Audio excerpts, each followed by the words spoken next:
Alright, we got our G major bar chord. Okay, that's really good to nail. You want to just be able to go from no hand straight to a bar chord position. We'll get there. And then we're going to do our G major scale.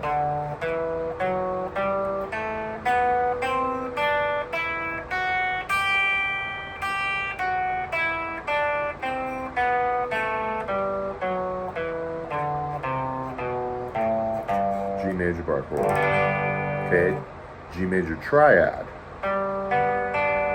Okay, and that's just the high notes, okay? So I'm barring from the 3rd fret, and I'm hitting the root, 3, or that's root, 5, 3, 1. And I can come over here. Now there's the arpeggio.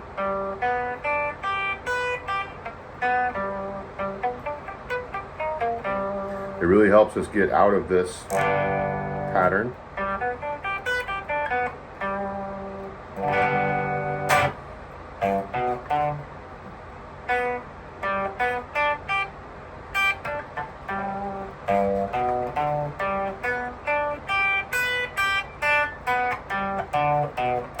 Okay, that's arpeggio. That's 1, 3, 5 across the whole thing.